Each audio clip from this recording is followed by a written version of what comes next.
Hello, good evening. Hi, everybody. Hello. Hello, and welcome to the third Livability in the Land of Enchantment speaker series session of 2025, entitled Planting the Rain to Grow Abundance. My name is Johanna Gilligan, and I am Deputy CEO at HomeWise. Nice to have you. Thanks for being here.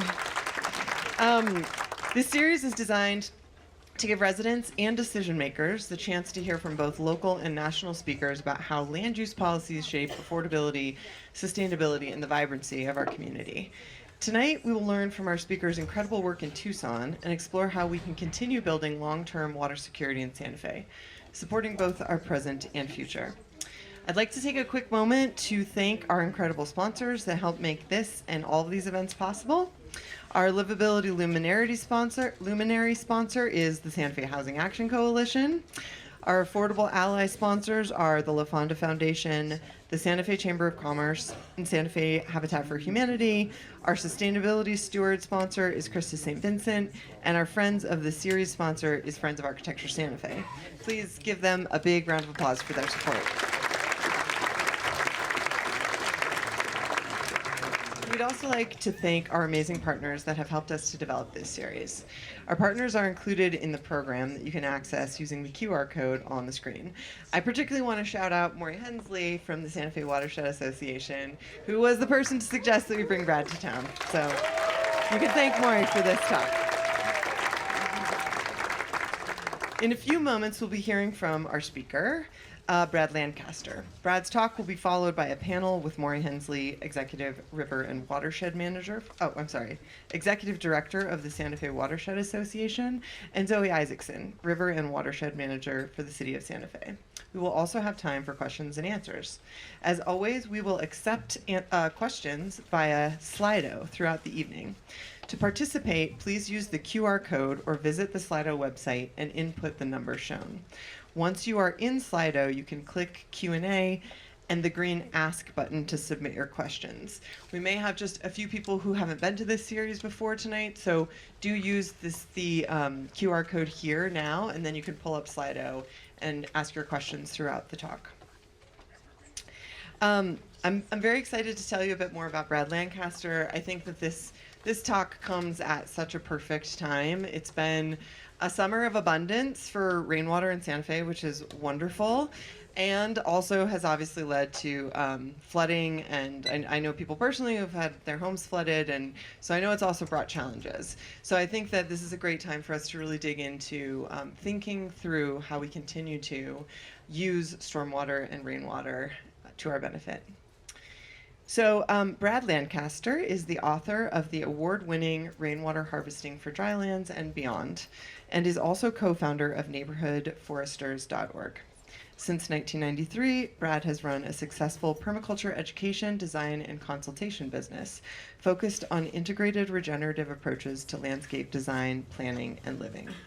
In the Sonoran Desert, with just 11 inches of average annual rainfall, he and his brother's family harvest about 100,000 gallons of rainwater a year on an eighth-acre urban lot and adjoining right-of-way.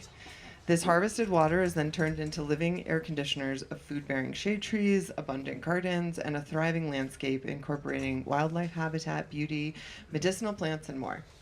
The goal of his book series and overall work is to empower his clients and community to make positive change in their own lives and neighborhoods by harvesting and enhancing free on-site resources such as water, sun, wind, shade, community, and more. It's catching on, as evidenced by tens of thousands of practitioners and demand for Brad's work around the world. Please join in welcoming Brad Lancaster.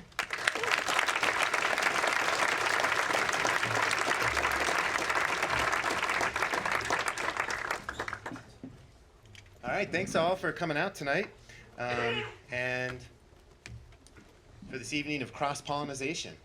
So I want to start right off by asking a couple questions. So what is the potential of your community that you're not seeing? What is the potential of your watershed? What's the potential of your household? And once that potential that you currently don't see is seen, how could you collaborate with it? not just to lift life for you, but to lift life for all. As you ponder that, let's move on. So these are some photographs taken from the top of the bike shed at my brother and I's property on the north side of downtown Tucson. So I had what seemed a little bit of adversity when my girlfriend and I broke up, and I was living with her at her place a number of years ago, and I had to move back home. But my brother had moved in with his wife, and she was about to give birth to their child. So there really wasn't room for me in the house anymore. So I found myself sleeping on top of the bike shed roof every night, okay? And it was a different experience, but it was also an amazing experience because as you can see in these photos, I saw how the location of the rising sun changed every day throughout the year. Okay, and it got me thinking, wow, how could I collaborate with that? And also, why is that? So our Earth is on a 23.5-degree tilt. And if my fist is the sun, the planet rotates around it. And in the summer months, those of us in the northern latitude, we are tilting towards the sun. So the sun seems higher in the sky, and it traverses more of the sky. But as the sun rotates around, as the Earth rotates around the sun, and by the winter months, we are leaning away from the sun. And so the sun is lower in the sky, and it traverses less of the sky. So knowing why we have this changing angle of the sun, and now knowing why we have seasons, I thought, well, how could I collaborate with the sun and these seasonally changing patterns? So I came upon an amazing study done in the Sacramento area that showed that they looked at two buildings, identical in every way except their orientation to the sun. So if you look here, the great orientation was this one that had the long wall facing south and thus the winter sun. And it had the short wall facing the rising and setting summer sun. And they found that this orientation of building, when compared to this building, with having monitoring measurements within the home, but not turning on any heating or mechanical or cooling or heating systems, they found that this one was 17 degrees warmer in winter and 24 degrees cooler in summer. Okay, that is a huge difference, okay? And it costs nothing, all right? So why aren't we doing that on a conscious basis, okay? We would save so much money. We'd be so much more comfortable, okay?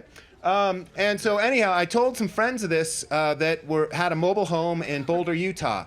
And it was oriented this way, the bad way, with the short wall facing the winter sun and the long walls facing the rising and setting summer sun. And so they were paying over $300 a month just to keep the thing warm enough in winter that the pipes wouldn't freeze. But it was not comfortable, so they were wearing jackets all the time. Okay? And then in the summer, they sweat like pigs. So I told them about this study, and I said, hey, why don't you just reorient the mobile home? They did.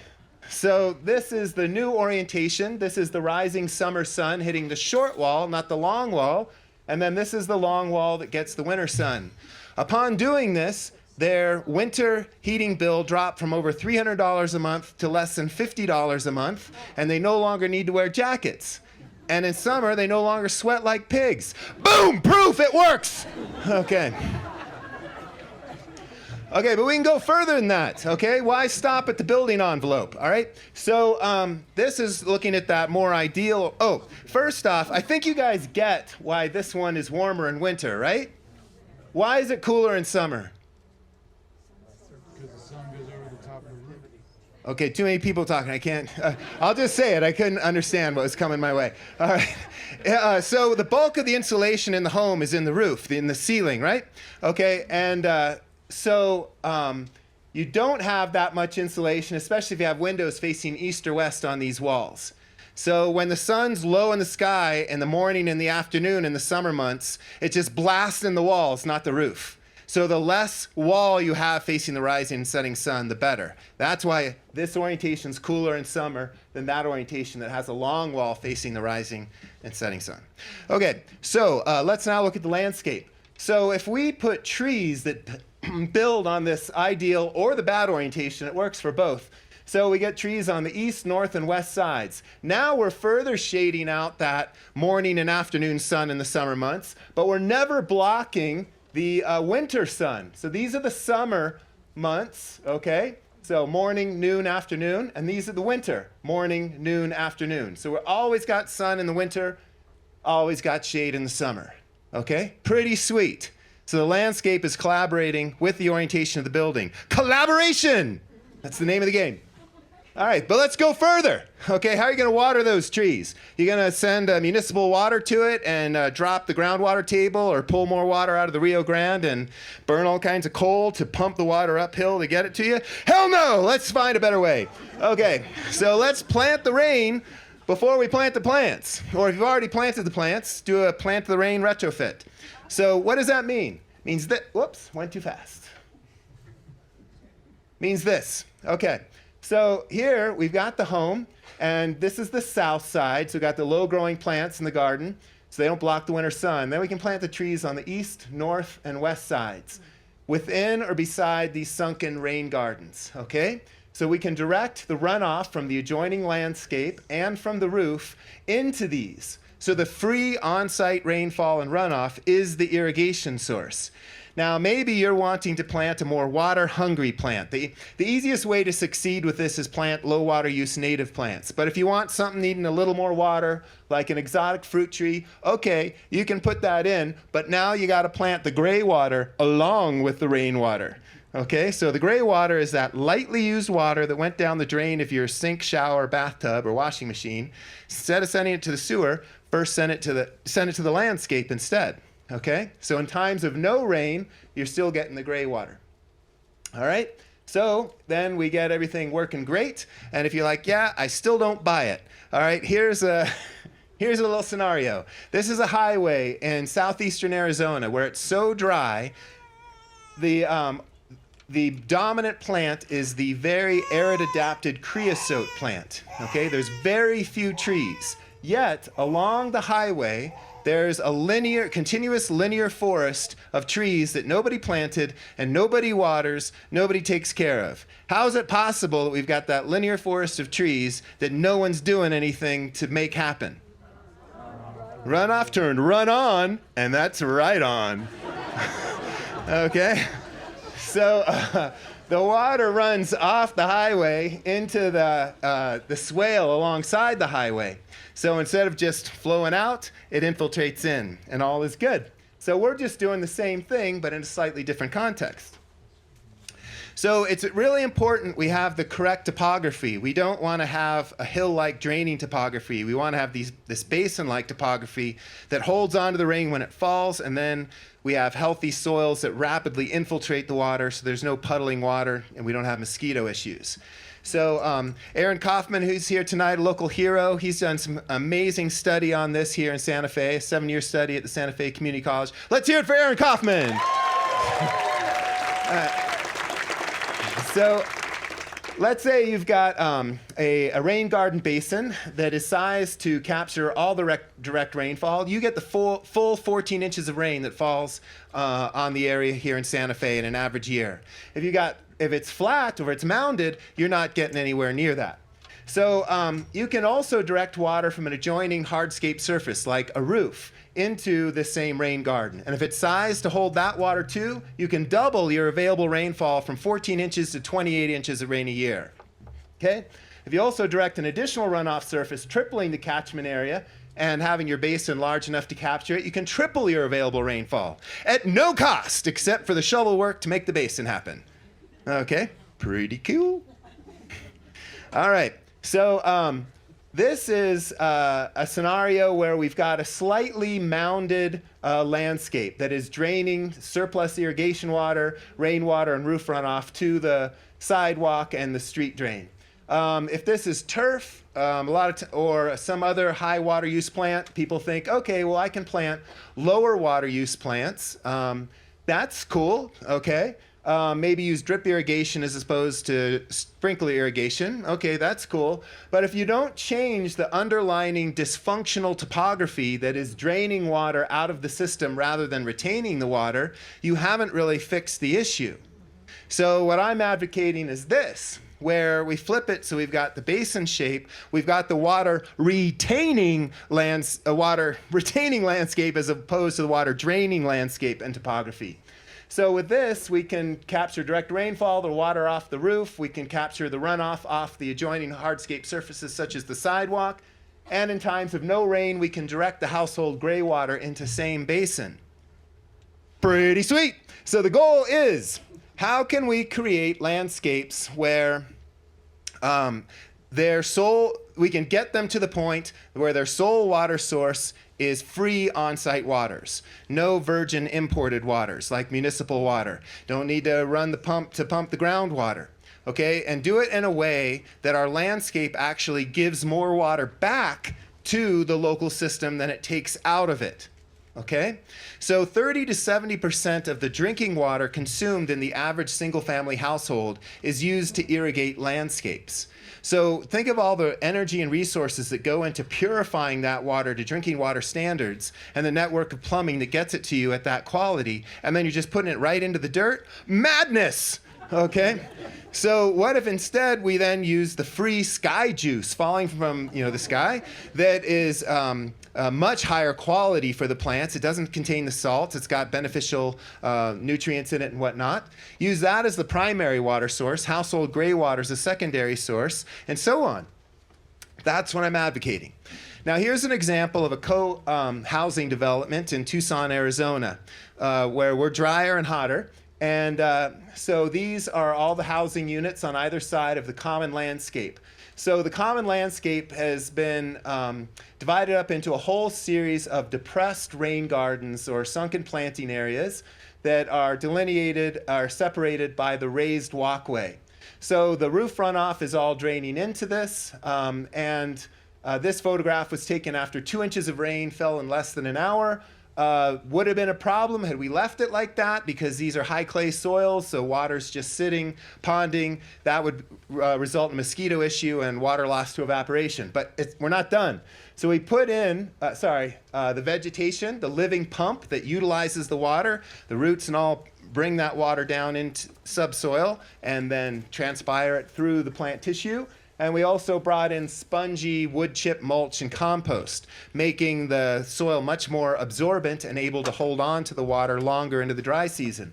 So this is the result 10 years after planting. This landscape now is only watered with on-site rainwater and household gray water, okay? So it's meeting that goal, okay? And it's doing it at a 28-unit housing complex. So this is an overview of the site. The rectangles with the numbers are the buildings, and the blue areas are the rain garden basins, and the green circles are the trees. This is the top, slopes down here. So we've got a whole series of stepped basins, each overflowing one to the next, and then can overflow down at the end if need be, but it never has. So we had a civil engineer add up the cumulative storage capacity of all those micro basins or rain gardens within the landscape and compare that to a conventional stormwater system in terms of its stormwater capacity. And this has 10 times the stormwater capacity and flood control of a conventional system. So it's vastly superior on a flood control standpoint, but it's also the foundation of a water sustainable landscape that's using free on-site waters rather than imported waters to irrigate everything. All right, so let's now jump to gray water, another water source. If your plumbing is encased in concrete, you can't really access it, maybe consider setting up an outdoor shower. Yeah, you're probably not going to use it in winter, but it's a delight in summer, okay? And it can be as simple as throwing a hose over a branch of a tree that's needing that water. But you can do it a little more complicated, and it's a little more convenient to use as well, which I'll show you in a moment. But first, I want to show you more of the potential. So this is a graph from Tucson Water looking at the water consumed in the average single-family household.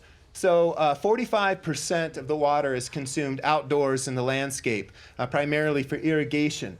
So then look at these blue sections of the pie. Your laundry, sink, faucets, and shower. That's basically your gray water. Okay, so once used in the shower, take the shower drain water. That meets a good chunk of your outdoor water needs. So while I'm saying you do the rainwater, but also do the gray water. All right? Now, here's some ways of doing that. So with the washing machine, I like to you have your drain to the sewer. I like to add 1 or 3 additional drain pipes. And each time I do a load of wash, I move the drain hose from the washing machine to a different pipe, each labeled with the tree that it's sending the water to. Okay, so then out in the landscape, each tree is getting water, and by sending the water to different spots, I never get a super saturated anaerobic section that stinks. I don't have the odor this way, all right? And if I notice one tree needs more water than another, I just keep it on that tree. I keep the drain hose on that tree. So super simple. And here the pipe is outletting. So the key is to outlet your pipe 2 to 3 inches above the mulch level. So no roots can grow into the pipe and clog it, all right? And you can also hear it when it flows, which is really good. It's a feedback loop if it's working well or not. All right. You can also set up a system where you've got a 3-way valve in the house. This is under a bathroom sink, which allows you to send the water to the landscape or the sewer based on whatever you're sending down the drain. So let's say you do a bubble bath, which bubble bath stuff is ridden with salt. It's horrible for plants. So send that to the sewer and let them deal with it. Or when you're not doing a bubble bath, direct it to the landscape and all is good. Okay. Also, let's say your landscape's saturated with water at some point. You can direct everything to the sewer, and when it dries out, send it back to the landscape. Now, here's the thing with code. So these 3-way valves that I find work the best, like the Jandy valve, the Pentair 3-way valve, they're made for the pool and spa industry. They're not made for drain pipe. They're actually made for much more intense, harsh conditions, high pressurized systems. So they're designed to handle way more abuse. But we had a lot of problems in Tucson in that it was kind of a lottery whether or not the folks at the building department would approve your plan when you had this 3-way valve in the system, because they said that's not rated for drain pipe. So we went to the city and asked for a code change, and so they've now written an administrative letter that legalizes these 3-way valves, despite them not being listed for a drain pipe. Okay? And I want to point out that, well, you've got great gray water harvesting laws in the state of New Mexico, which followed those in Arizona. And the way the law was changed in Arizona is it used to be you could only do a very expensive gray water harvesting system where you had to have all kinds of filtration systems. You had to have a pump to move the water out into the system. It was very expensive. And I think only 3 entities ever applied for the permit because it was such an expensive, laborious permit. And a number of researchers from the University of Arizona found that despite there being a process to get a permitted but complicated system, there were hundreds of thousands of people illegally harvesting gray water throughout the state of Arizona with no permit because they didn't want to deal with the heinous process.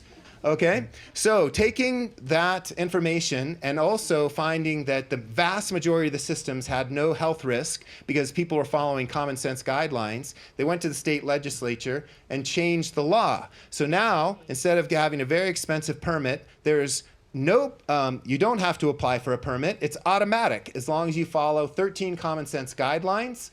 And this is the same for New Mexico. So it's automatic, it's free. And then all of a sudden, overnight, hundreds of thousands of people who are breaking the law were no longer breaking the law. Okay. Whoops, I hit the wrong button. Okay, all right.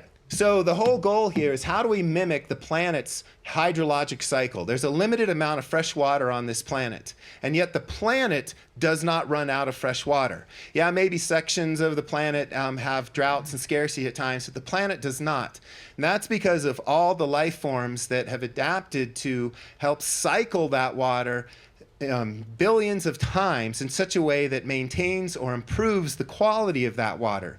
So how could we collaborate with the other living systems, the other life, to do the same? So I'm trying to show strategies where that is our aim.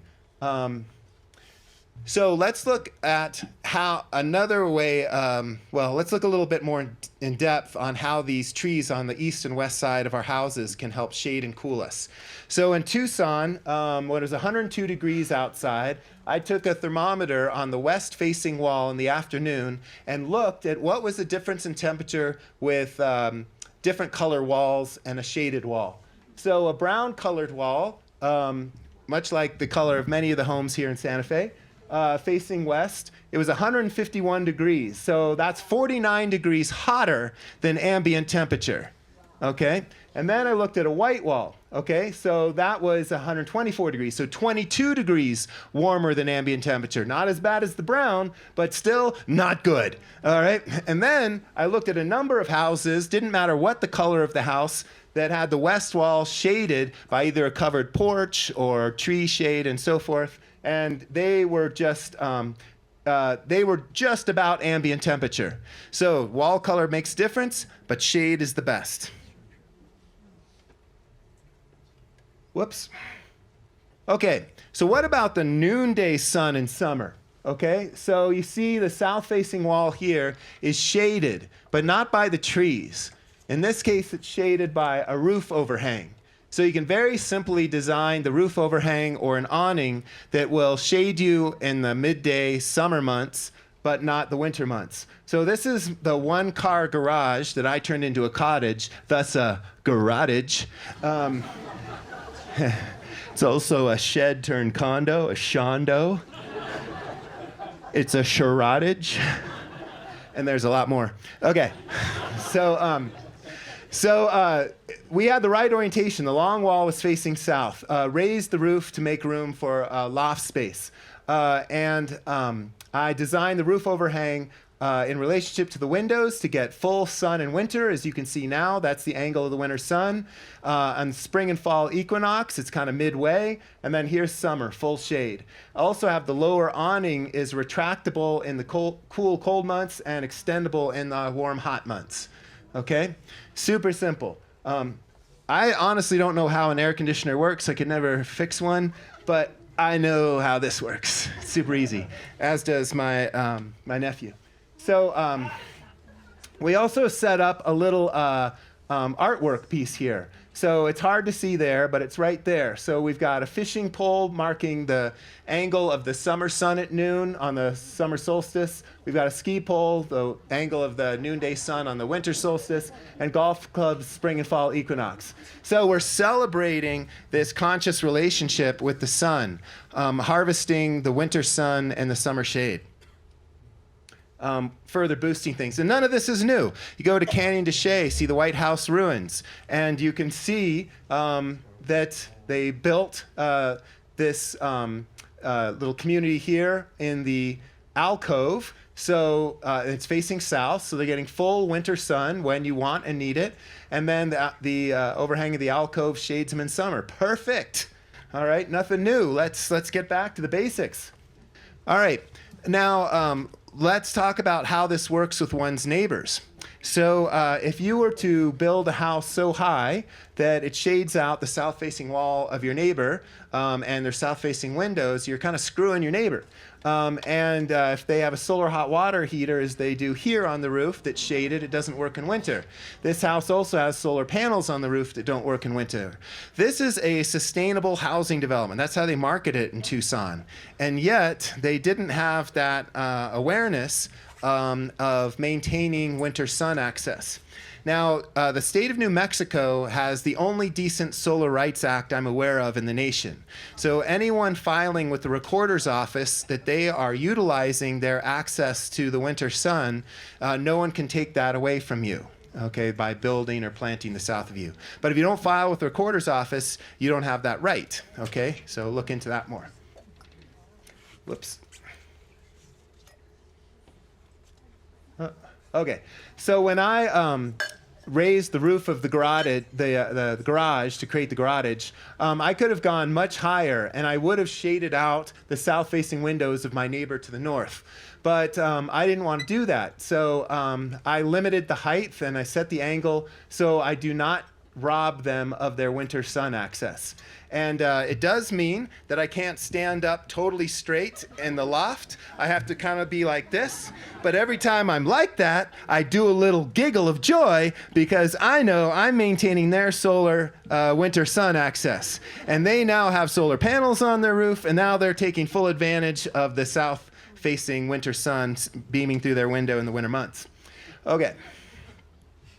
Everyone's got their own kick. All right, so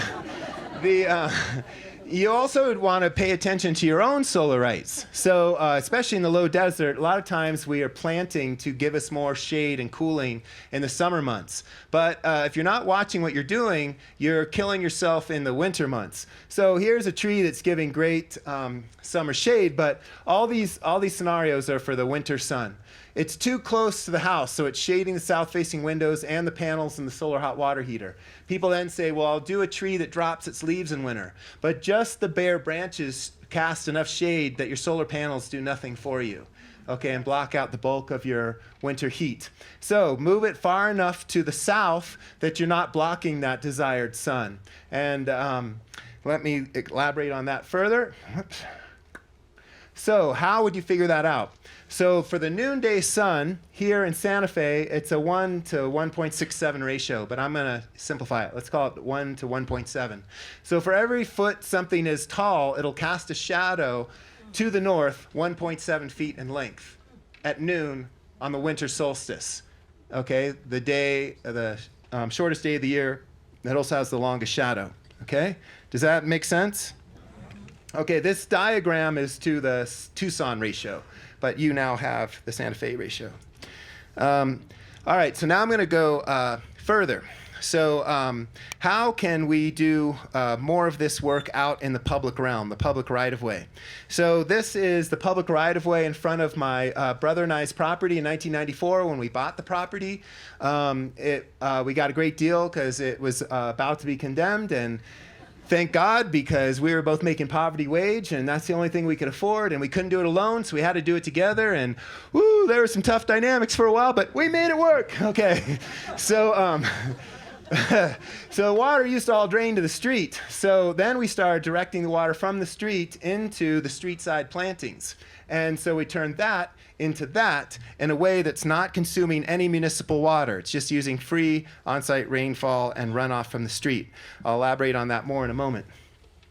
So when we did that, when we started cutting the curb to allow water into the street side basins, that was illegal at the time, okay? Well, illegal's not really the right word. The right word is it was pre-legal. It just hadn't been legalized yet. They were just waiting for us or someone else to show them the way. So what we did is we cut the street curb on Sunday mornings when no one from the city was watching. And then we slowly tweaked the system and improved it, and it was working great. And so neighbors were coming by and they're like, I don't get it. I don't see you watering your plants, but they're looking a lot better than ours, and they're growing a lot faster. What's going on? And then so we showed them what we're doing, and they're like, oh, that's brilliant. I want to do it too. I'm like, well, hold on. We need to change the system. So we started having meetings with the city, and we eventually got to the point that we legalized it. And so this little guerrilla action ended up being a pilot project for the community. So small actions can make a big difference. So if there's something that you're enticed to do and it's illegal, I think you know what I'm saying. Okay. But do it in a healthy way, do it in a smart way. All right. Why isn't it going? Okay. So the way we're doing, there's different kinds of basins you can have. So we're doing eddy basins. So basically the water's coming down the street gutter, and then we have the inlet on the high upstream side. So we let the water in, it fills up. Once it's filled up, it backs up on itself, and the surplus goes down the stabilized street gutter. So this way, we're not losing any mulch or anything that we would if it's a flow-through system. In fact, we gain mulch from the leaf drop that falls on the street. It comes on in here. And some people might say, well, doesn't that collect garbage too? Yeah, it's great. Okay, so now you don't have to walk up and down the street to collect the garbage. It's in the rain garden. Makes it easier. Okay?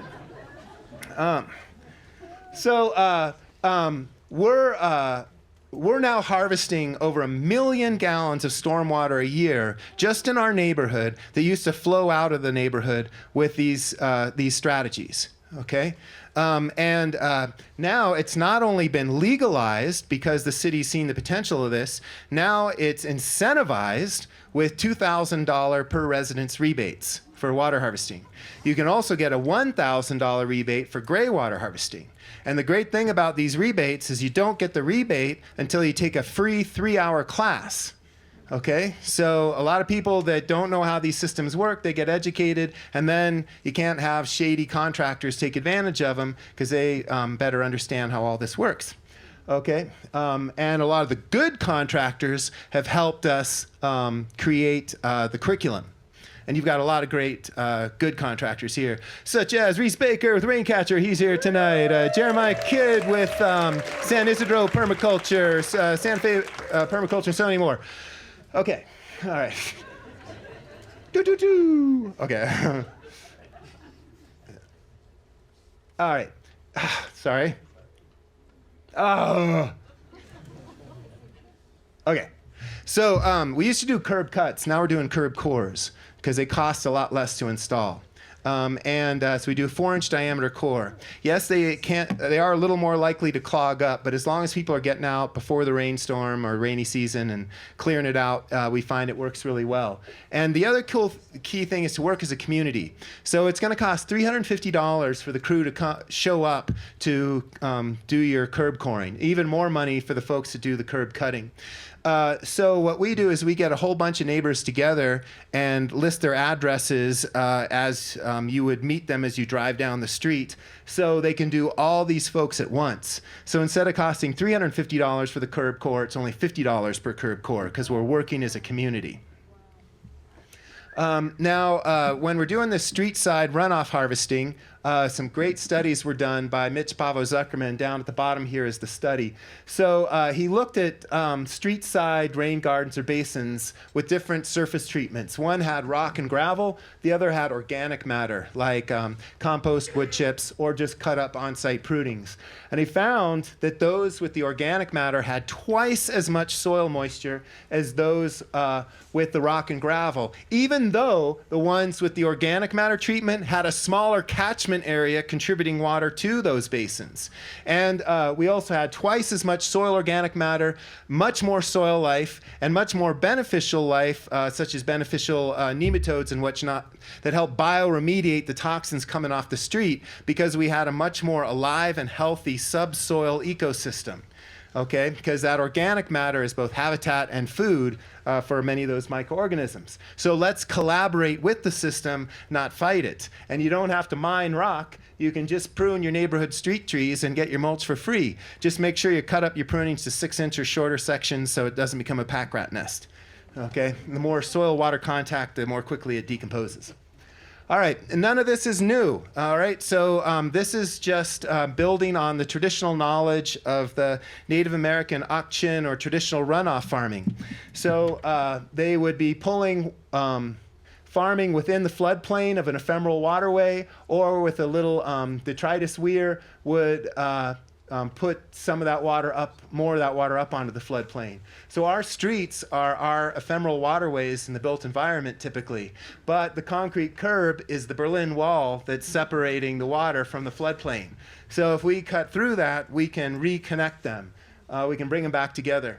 And in our parking lots, instead of having these mounded landscape strips that drain water, gravel, soil into the parking lot, let's flip it and let's have it depressed. So trying to push this, we created the commercial water harvesting ordinance in the city of Tucson. So that means a commercial property has to meet at minimum 50% of its landscape irrigation demand with passively harvested on-site water.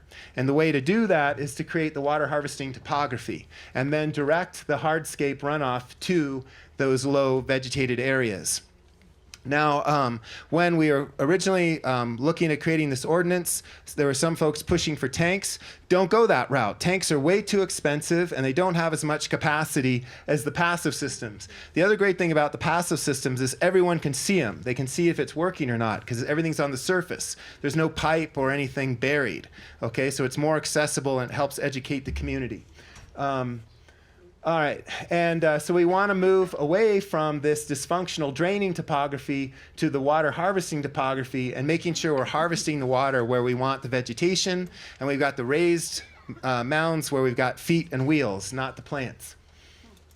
Now within these basins, you might be wondering, well, what am I going to plant? So we break up our rain gardens into 3 microclimates: the bottom zone, the terrace zone, and the top zone. How do you know what plant goes where? Go take a hike.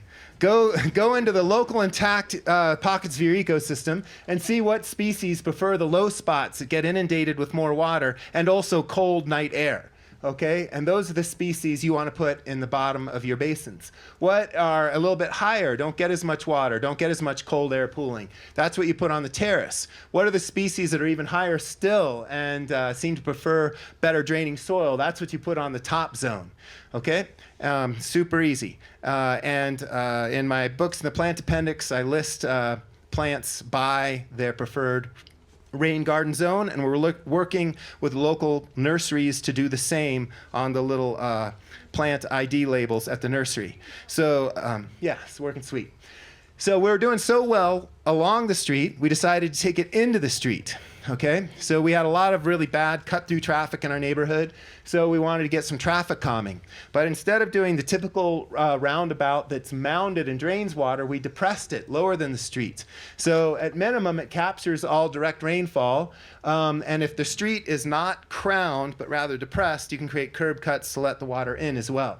So we saw how much water was starting to capture in a storm, brought out neighbors to plant it so they would be invested in it, literally set roots with the plants, and then here's the neighbors harvesting the food from those plants a number of years later. So we looked to the local ethnobotanical record to see what native plants also produce food, medicine, craft materials, and more. Here we did a chicane where we pulled the curb out to narrow the street and protect on-street parking downstream and upstream. So we marked it out, removed the asphalt. Whoops, darn it. Got the nice 2-foot deep basin, and there it is full of water. And now that everything's established, all is watered for free by that stormwater while controlling flooding. So here's the Girl Scouts planting a street-side tree. We select the native mesquite tree because it's a great food producer. There's my sister-in-law harvesting the edible mesquite pods. They're like our native carob tree, naturally sweet. And with many of the native foods, like acorns do the same thing, piña nuts do the same thing, they slow the body's intake of sugars. So people with hypoglycemia or diabetes really benefit when they're eating more of these native foods. And sometimes people are even on dialysis, can get off dialysis when they switch to more native foods in their diet. Okay. All right, sorry. So these are some mesquite pods, and notice how these ones are stripped. So every tree, every native plant has its own flavor, okay, because they're not genetic clones. So the wildlife tells us the sweeter pod ones, because the birds strip the pods, the sweet ones. And that tree will be sweet year after year. It'll maintain that. So we map out the better tasting plants, and we go back and harvest from them year after year. The other great thing about planting a native plant, like a native mesquite or a native oak, is it will support way more species of native pollinators and so forth. So a native mesquite tree can support over 60 different species of native pollinators, where a non-native mesquite can only support 12. So if you want more bird life, native wildlife, plant a native. We are attracting Wilson's warbler and these other songbirds, small songbirds that migrate through the area, which explodes my sense of place. So we're here in Tucson, but we're on this huge migratory belt. So if we can plant the plants that support those species going up and down, not just the birds, the insects and so forth, the butterflies, our community is much larger. And here are some of the neighborhood kids harvesting the prickly pear fruit that's passively irrigated from the harvested street runoff. This is before we started draining to the street. This is after harvesting off the street. Things grow, kids harvest, less crime. Because if you want to commit a crime and you're in that mindset and you see a bunch of giggling kids with this bountiful harvest, kind of changes your mindset, okay? So this is also an economic boon for the youth of our community. So my nephew, he sets up prickly pear lemonade and mesquite cookie and bread bake sales. The kid rakes it in. He has no overhead, okay? He's harvesting all the ingredients for free, okay? And people love the story. They're like, what? This is what? This is from where? It's from that tree here. It's from that cactus there. I harvested it, okay? Now, to also build more of that community, it's like, let's get rid of the visual barriers. So there seems, ever more I see people putting up walls so we can't see the house. It makes the street more dangerous. It makes the house more dangerous. Because you can't see if there's a crime being committed on the street. And if someone hops over the wall and is breaking into your house, the neighbors can't see and help you out. So a number of neighbors, as we talk, have been replacing it. Make it a see-through fence, not a wall you can't see through, so you can say hello, you can get to know your neighbors. Things get safer, things get more communicative and social. A lot of simple things we can do. There we go. Okay, also, there seems to be a gravel fetish or I don't know, disease sweeping the western United States, like an oil slick. So it really makes a lot of our areas much more difficult for people, the elderly, the very young, or those on wheels to get around, especially when people are putting that gravel in the public right-of-way. So we're removing that so it's much more traversable. And we've worked with the city on coding. So our neighborhood, we never got sidewalks. Our neighborhood was one of those that was overlooked. And our neighborhood can't afford sidewalks. So we looked to an alternate with the city. So working with the landscape architect with the Department of Transportation, we got an approved list of non-conforming materials. So instead of sidewalks, we have just compact native earth, legal, okay, and much more accessible than the gravel. So there's simple little strategies you can do. Also, we were so successful with the water harvesting and the planting of street-side vegetation, it started to get to the point you couldn't walk through the neighborhood paths. So we created a neighborhood foresters effort with regular pruning workshops, tree care, training up the community on how to prune and care for those trees. So we've got a nice cleared walkway. More people can walk through it, enjoy it, love it, and want more of it. Sorry, okay. Okay, so we're turning this situation into this situation. We're turning this into this, okay? So the anti-oasis, it's, not much vegetation, but it's pulling water from the municipal system and from our aquifer and from the Colorado River. This is giving water back to all those, and it's way healthier. So this is in one of the chicanes in our neighborhood. It's a sculpture made by local artists of the spiraling Sonora suckerfish. So the Santa Cruz River, which is a quarter mile away from our neighborhood, used to flow year-round. Now it's a dead river because we so overconsumed the groundwater, we dropped the groundwater table hundreds of feet. So the roots of the vegetation can no longer access it. Our riparian forest died out, springs died, and the flow of the river died out. So the spiraling Sonora suckerfish is telling us what we lost, but what also we could regain if we change the way we manage the watershed from the top to the bottom. And within the spiraling Sonora suckerfish is a horned lizard that my nephew is next to. So the horned lizard has evolved to be able to harvest rainwater off its back. So when it rains, it walks out into the rain, it lifts its rear legs so the roof of its back drains towards its mouth, and water travels through tiny channels or gutters between its scales to its mouth. We can do the same thing. The roof, the back, can be many different things. It can be the roof of our house. It can be our streets. This street draining the water to the in-street water harvesting, traffic calming chicane in a way that we give back more water to the system than we take out, so we can eventually bring back the flow of the river and bring back the Sonora suckerfish. The Sonora suckerfish, which is one of the totem species or canaries in the coal mine, telling us what is the health of our community. Another is the southwest synchronous firefly. And talking about fireflies, so this is outside Silver City, New Mexico. A colleague of mine, Van Clothier, Bill Zedike, who's here tonight, the water whisperer, he has mentored us both and has shown how we and a great many others can transform an eroded, down-cut drainage system like this that used to be a very healthy wetland, bring back the healthy wetland just by creating some very simple one rock high structures like little speed humps in the flow that allow sediment to accumulate, moisture to linger longer in that sediment, seeds to germinate, the riparian grasses and vegetation return, which grows and heightens the structure, makes it more resilient, makes it more effective. It captures more sediment, more moisture, more seed, grows more of it, and the wetlands regenerates. So the structure just does a little nudge to turn this into this. And it gets better still because here the riparian vegetation is literally growing uphill. So it's following the water that's moving via capillary action up the banks. And Van's standing on one of the structures, one of the few sections you can still see due to the vibrant vegetation covering much of that. So check out Bill and Van's book, Let the Water Do the Work. Also check out the new 5-part docuseries, Let the Water Do the Work, featuring Bill Zedike. You guys have amazing water heroes in this region. You're very rich. Okay.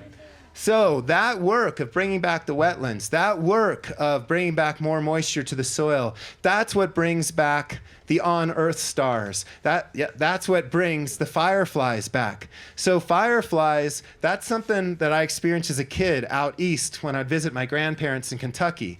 But they are in Arizona. They are in New Mexico. They are in the areas where the native grasses aren't mowed down or chomped down too much, so the fireflies can do their full life cycles there, and it's where more moisture lingers. And a great many of these areas where we harvest water, especially the wetlands, they're prime firefly habitat. So we can not only collaborate with our closest star, the sun, we can collaborate with the flying stars, the fireflies, because that makes a better world. So, if you want more info on all this, be sure to check out my books, which are for sale tonight. So, support your local bookstore. They're selling the books right here. And if you want it signed or whatnot, I'll be happy to do that. And if you want the new Spanish edition, it's out now. Okay, so I'll also have those. And if you like swag, I've got Plant the Rain, organic cotton baseball caps, or Siembra la Lluvia. So I got it in Spanish too, along with stickers. And also check out my website. My website's harvestingrainwater.com and sunandshadeharvesting.com for more information on all this. And for our rain-irrigated neighborhood food forestry efforts, check out neighborhoodforesters.org. And for still more, especially if you like the video action, check out my YouTube channel. So you can just go to YouTube, search Brad Lancaster, and David, a colleague here, we're aiming to put up new videos every week or two. So thanks so much for coming out tonight.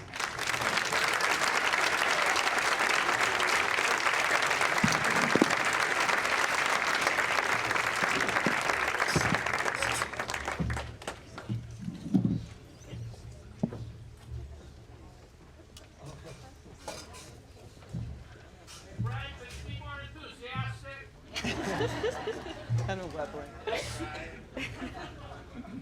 Great. Thank you so much, Brad. We are now joined by Maury Hensley and Zoe Isaacson. Maury is the executive director of the Santa Fe Watershed Association. Woo! Give it up for Maury. Which works to build a thriving, resilient Santa Fe River watershed through collaboration, stewardship, and education that inspires us all to care for our land, water, and each other. Zoe Isaacson is River and Watershed Manager for the City of Santa Fe's Parks and Open Space Division. Give it up for Zoe. Where she leads climate resiliency efforts through innovative stormwater management and ecological restoration of the Santa Fe River corridor. So thank you all for being here, and thank you so much for your inspiring words, Brad. I am very excited to engage in this conversation. I'm a real newbie to this topic, so I'm learning as I prepared for this. And I'd love to start, Zoe, with you a little bit about your role. Obviously, is to ensure the health and water quality of our riversheds. Can you describe a little bit what the Santa Fe River restoration has included, and what more you think could be done to utilize and improve the water quality of stormwater? Yeah, thank you. I just want to say thanks, Brad. Thank you, Johanna, for inviting us to join you on the stage. I think, you know, the restoration of the river corridor definitely involves a few different kind of layers of both ecological restoration and infrastructure repairs. So the Santa Fe River is our major waterway and conveyance of storm flows. Today. It used to be, you know, our major conveyance of a living river. Now, with the installation of the reservoirs in the upper watershed, our river is really our main conveyance of stormwater flows. And so when we get these really large pulses, we need to make sure that the river itself can be able to handle those flood pulses and be able to, you know, provide a safe kind of movement or conveyance of that water. And my predecessors have done an excellent job kind of building that out and providing that kind of grade control and bank stabilization. We definitely have areas and reaches of the river that need more work or need to be returned to have a more kind of robust infrastructure, especially to be able to handle these types of pulses that we're seeing today. But, you know, from an infrastructure perspective, we continue to kind of move downstream and to make sure that the river can handle what's coming to it. But we also have been focusing on an ecological restoration, which is really involving now kind of this focus on removing invasive species, especially in areas where we have direct canopy conflict with our native species. So we've kind of been going reach by reach and identifying where we have native and invasive species in direct conflict with one another and tagging those trees for removal. We're also trying to increase our biodiversity within the river corridor. For many years, you know, we really focused on cottonwood and willow planting because they're kind of like the first level of stabilization. And so what we've been trying to do is reintroduce a lot of different species to provide biodiversity, which, as Brad mentioned, is also incredibly important to provide that climate resilience against, you know, just what we're facing from a climate scenario. So that's, I think, kind of a high-level overview of what we're doing. And then we're also expanding outside of the corridor itself to really try to sink and slow the water to help polish it in areas that we can't fully infiltrate it, so that as the river being the lifeblood of our community, we're really trying to take a better effort at improving the stormwater quality before it gets to the river. And so we're really trying to identify areas to implement and utilize a lot of the strategies that Brad went over to help infiltrate and improve the water quality before it gets to our sacred river. I was just riding down the river trail yesterday or Sunday, and you know, just I spend a fair bit of time griping about Santa Fe. I want to take a moment to say how amazing the Santa Fe River Trail is and what a beautiful job you all have done on that river restoration. I think it's an incredible example of the civic, like the leadership from the city and from so many to make that such an incredible public space and such a, the ecological health of the river, as someone who is not well versed in this, just feels like it's clear to me as those trees grow up. And so great work on that. At Santa Fe, I think another thing we do very well that I'm very proud of is that I think for a long time now, we've done a very good job of water conservation. A couple years ago, we had Jesse Roach on a panel talking about this history, and I just think it's a fascinating and really impressive history. We've increased population roughly 25% since the 90s, and we've reduced water usage by about 33%. Yeah, it's such an impressive feat of, I think, the city staff, the city leadership, also all of us, and a real conservation ethos that exists in the city of Santa Fe. And I think we're very lucky to be moving deeper into this period of climate change with that already, under our belts. So I'm curious, Maury, and anyone else, if you could just connect the dots a little bit between, how do you think improving our stormwater management and increasing our on-site water management pairs with this effort to conserve and reuse potable water? Thanks, Johanna, and thank you again, Brad, and thank you to all of you. I definitely want to shout out Christine Chavez, who's in the audience, and she's our water conservation champion at the city, overseeing all of those efforts. I think that Brad really touched on this essential connection for us, that a lot of times we think of water conservation as sort of a scarcity approach, that we need to reduce our water use, we need to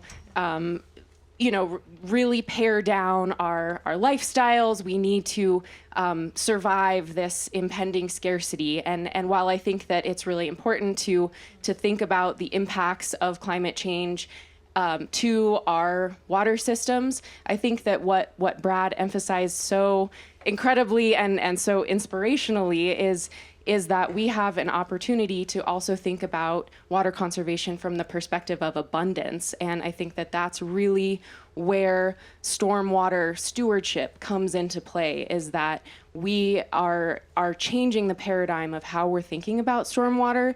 And that is enabling or empowering us to reconnect to the water cycle ourselves. That the way that the sort of conventional way we think about stormwater is that we probably aren't thinking about stormwater, whereas these beautiful installations reconnect us to how stormwater is part of the water cycle, how we are stewarding it, and how we can create abundance by being part of ecological relationships, being part of hydrologic relationships, so that when we're thinking about resilience, we're not just thinking about, well, the climate is changing, everything is getting more scarce, and there's nothing we can do about it. We are looking at the scale of our own yards and realizing how much abundance there is to tap into without further burdening our systems that we do need to support in becoming more resilient to these challenges that we'll continue to face. And that we do that in community with each other, I think, is another piece that I really appreciated from Brad's presentation.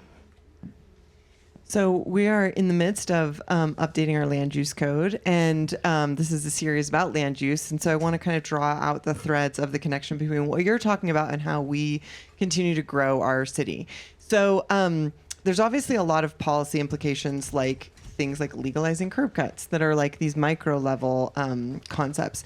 But I'd love to zoom out a little bit and hear from anyone. When you think at the scale of, a sprawl development pattern versus a more compact development pattern, what is the difference between, how does water flow in those different scenarios? And how does the ability to build more housing in a smaller location also affect stormwater management, for example? I think the goal is we're trying to make more space for the water. And as we get more dense, it can seem like we've got less space. But it's a great opportunity to just become much more efficient with what space we do have. So I tend to look at, I'm a very water hungry person. So I'm just looking for any unpaved surface. That's an opportunity to harvest water. just thinking in a super simplistic way, how in our more urban, dense setting, how can we ensure that every unpaved surface is at least 6 inches lower than any paved surface, and that paved surface is draining to that unpaved surface? But don't leave it there. Don't leave a mosquito puddle.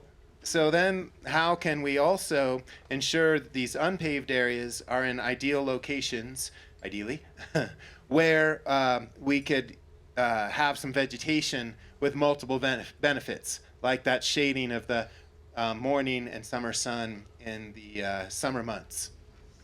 So we just need to be more creative, but if we've got a water-hungry mindset where we're just looking for the drops and where we could get more of those drops into the soil bank, so we've got a savings account as opposed to it just being spent away, we'll be much better off. How do you think about that from like a water quality perspective, Zoe?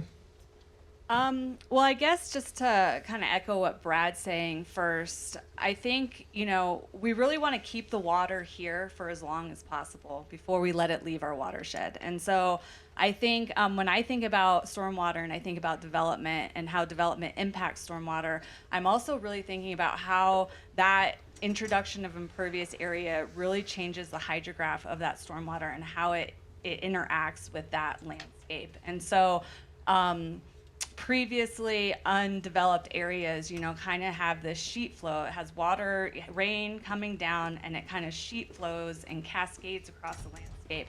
And a lot of that gets kind of held in place because of the undulations of the ground or the just the innate roughness of a raw landscape.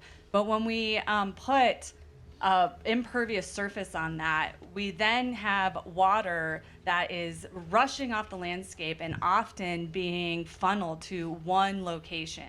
And now we have a situation where we had sheet flow now turning into a point source discharge. And that has a great impact on how water and how stormwater in particular interacts with our environment and with our landscape. And so what I'm trying to do and what I constantly am trying to teach my staff and to teach others within our department is that we're really trying to reconnect stormwater to the landscape so that we're holding on to it for as long as possible so that we can kind of reap the benefits that Brad has so eloquently gone through tonight. And so when I think about development, I think about, again, same as Brad, like how can we keep this water on site for as long as possible? And that provides two benefits. It not only provides a sponge to kind of hold that water, but it also helps polish and clean that water before it gets to the Santa Fe River. Because with density and with impervious surface comes a whole bevy of pollutants and sediment that comes with that water. And so what we're also trying to do is trying to clean it and try to improve it to whatever extent practicable before it can leave our watershed, go to the Santa Fe River. And it's not only just a good faith effort and something that we should do for our downstream neighbors, but it's also a requirement for the city. We have an MS4 permit, which I'm in charge of managing, which is the basically, I won't get into the boring details of what that is, but it is essentially our discharge permit from the Environmental Protection Agency that allows us to discharge our stormwater to the Santa Fe River. And in order for us to do that, every year we have to track metrics and we have to try to clean our stormwater and try to maintain a certain level of quality before we discharge it. And so that's also another element to all of this when I think about density, I think about water quality, and I think about how can we improve that water quality before it gets to the Santa Fe River. That's something. I'll add something quickly, which is I think touching on Brad's point that, two things. One is that more dispersed, smaller scale features allow for more placemaking and meaning making within the community. And I think that there's a real opportunity to get creative with design. And this series has done such an amazing job of opening our minds to just even simple design tweaks that we can reimagine. So many of the urban landscapes that we see have an open space area that's required, and have a stormwater detention pond that's required. And the open space is irrigated with potable water, as Brad mentioned. And the stormwater detention pond is a gravel pit that is often fenced off. It might have a sad tree in there, but it often will be lined with petrochemicals. There's not a lot of infiltration happening, but mosquitoes are very, very happy. But what can we, as a city of creatives, imagine by combining those opportunities, by going around to many of the designs that already exist around the city and seeing what opportunities there are to make our open spaces more livable, more beautiful, more welcoming, more meaningful, and provide a canvas for community building, and not to be severed literally from the water cycle by having this extremely valuable land on our properties be taken by parking spaces and by detention basins. A more compact design is less pavement, less pollution, less cars, which means less of those heavy metals and petrochemicals getting into the water in the first place. But there's also an opportunity for community members to buy into the ongoing maintenance of that landscape because there's an invitation for them to be connected. It's not just decoration, it's not just something that the developer or that city parks has to take care of. It's something that we can build our community around and recenter the Santa Fe River and its connection to our entire watershed. Very well said, Marie. Thank you. I'm going to ask one more question, then I'll turn it over to Veronica for audience questions. But, I think there's so many parts of the puzzle you have to put together to create this kind of shift in the way we do things. And education is obviously a really important part of it. Having the rules in place to allow for it feels really important. But it also feels like if you can make this the easy path, and if you can make it, I think, to speak to some of the incentives that homeowners or developers are accessing, like, I think there's a financial element that also should be considered. Can you talk just a little bit about what's happened in Tucson with the incentives you referred to, what they are and how you got them? And then I'd love to hear from you all if you have thoughts on other ways to incentivize these changes here. So you first off remove the barrier of fear, legalize these strategies, and I mentioned the rebates. So a lot of folks which are hesitant with the cost of these systems, that hesitancy drops with the rebate. So that's been really great. But as I mentioned before, there's also that 3-hour class. So we're touching on another piece. It's lack of information. So people are more confident after taking that 3-hour course of, well, how might I want to realize the investments that rebate qualifies for. So I think all that stuff's key. And the other thing with this is with the commercial water harvesting ordinance. I mentioned in the talk how it's the passive strategy, so everyone can see it and interact with it. I think that's really key too. So everyone from a 2-year-old on up to a 102-year-old, they get it, and they can interact with it. They can enhance it. And I just want to build up on that other idea. When we think of water harvesting or other strategies, that we want to promote, how can we make it easier than the conventional way? And not just easier, how can we make it more fun and joyous? Okay, so that's really the reward. So when you've got, there's been a lot of talk about the Santa Fe River tonight, okay? So there's a lot of joy going through that place. All right, so how can we beautify the community at the same time we're enhancing the hydrologic health of the community, while at the same time we're enhancing the health and vitality of all kinds of other species, while at the same time doing so with species and strategies and techniques that are indigenous to the ecology and the cultures of this place. So we're really building on the foundation of this place and what's unique of this place. We're tapping into the essence of what makes this special in a way that's making it more resilient, more vibrant, and can build on that. That's the real juicy stuff. Zoe, Maury, do you have thoughts on how we can incentivize these kind of changes here? I think one thing that we could do is to remove that barrier. Is, it's kind of a privilege to be able to install or implement these strategies on your property and put the money up front and then expect that the city will rebate it through your utility bill. And so the way that that works is you apply for a rebate for something that you've already done, and then you get that credit on your utility bill every month. So whoever is implementing these strategies has to put that money up front first. And that really right there kind of segregates the population of those who can and those who can't. And so I think, and oftentimes those who can aren't really the ones that need it, because they have trees, they have shading, they have properties that they can play with and be a little more experimental on, just in terms of the size of their properties. But those who can't don't really have the ability to put that money up front. So I think that's one. I don't know how that could be implemented from a programming perspective or just the logistics of the internal workings of the city. But I think that that's something that should be kind of looked at on our end, the city's end, of how we can remove that barrier of implementation. I think that would go a long way.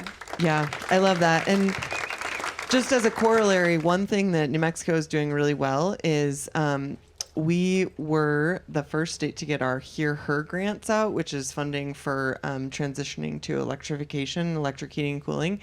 And the way they've done the rebate there is a point of sale rebate. So it'll actually come through the HVAC contractor.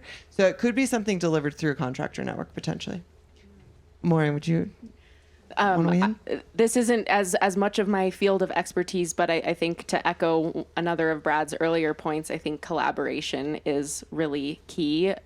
There are so many links in the chain of work getting done to completion from, if we're talking about new developers and designers and numerous city staff people who are providing different functions, and then there are community partners, there are residents themselves. And so, how can we enhance the ways that we're collaborating to both get folks on the resident side excited about being part of this collaboration, but how can we also make it easier for engineers to be empowered, for architects to be empowered, for city folks to be empowered to be creative or to empower innovative designs? How can we empower developers to really be on board, but in a way that's also doable and accessible? And I'm not an expert on that, but as a community-based organization, I think we have a role to play in on the community side of helping with that education and helping make those connections between these diverse interests. And I also think that it's sometimes daunting, the sort of all or nothing mindset of like, we have to do absolutely everything or nothing.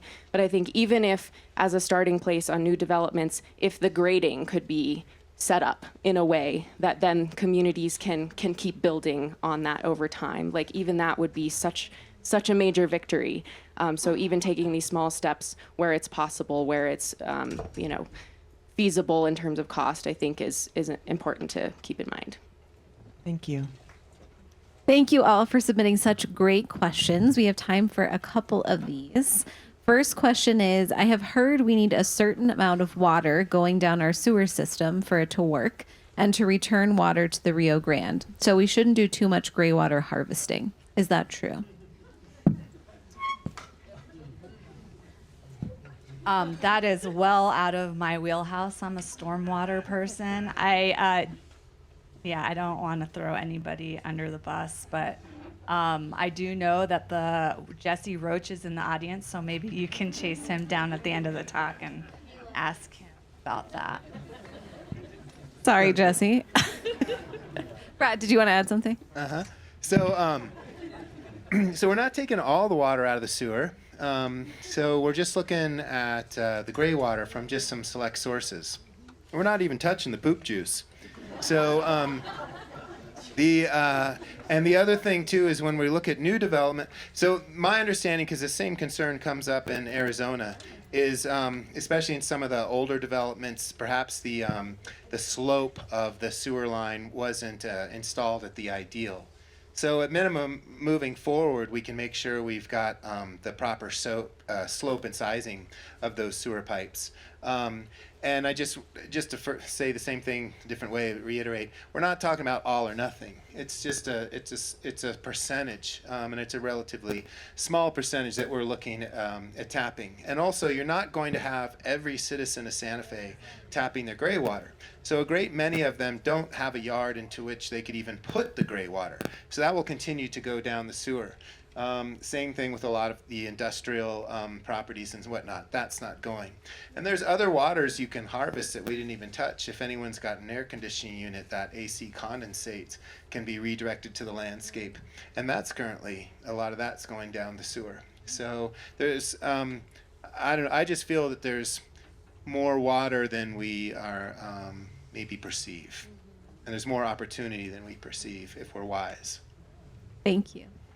How can we get civil engineers trained and engaged in this work? Okay, so the city's commercial water harvesting ordinance, really good, is that the commercial properties have to meet at least 50% of the irrigation demand with passive water harvesting earthworks. So to get a plan through review, you got to have that. So you're going to have the hired engineer that understands this can implement that. And just like any average person, the more they see this out in the community, the more they see it working or not working, the more they understand it. So I think we need to come at it from multiple points, both through regulation, building code, and whatnot. So what is required, which tends to be the bare minimum. But let's lift the bar of the bare minimum. And then all of you, okay, are required to further lift it and push it from let's meet the bare minimum to let's push the maximum. Okay, so by helping generate the political will, help generate the demand in the market, that people realize if I'm going to have a valuable service, I need to have the knowledge and the experience in order to provide that service. Yeah.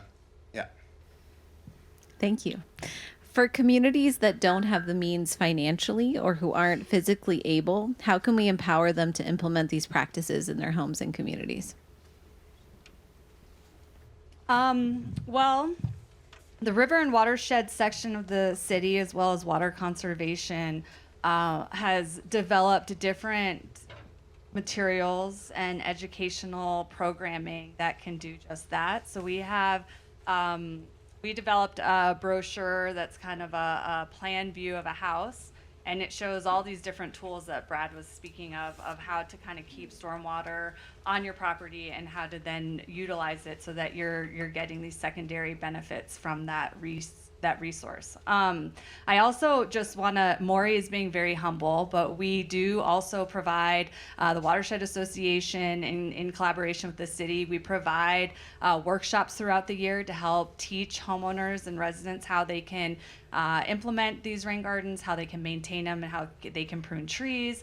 And so that is something that I know that we take very seriously at the city, which is the public education and engagement and participation to really kind of get out into the community to meet people where they are and to teach them how they can really impact and affect change from a very basic level. Again, building on this idea of it's not all or nothing, but these slow kind of incremental changes to how we view water, how we interact with stormwater, how we interact with our landscapes, how we can have profound change with these slow kind of rightings of the ship as we, as a community, all come together and recognize that it takes a whole village to really implement these things and affect the change that we want to see.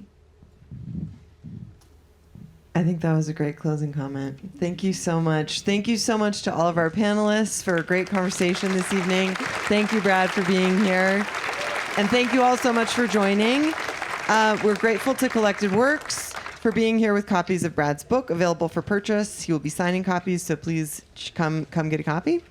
And we look forward to seeing you all for our final speaker series event on October 28th, entitled From Policy to Pavement, Advancing Decarbonization Through Smart Development, with MNERD, which is the Energy, Minerals, Natural Resources Department Secretary, Melanie Kennardine.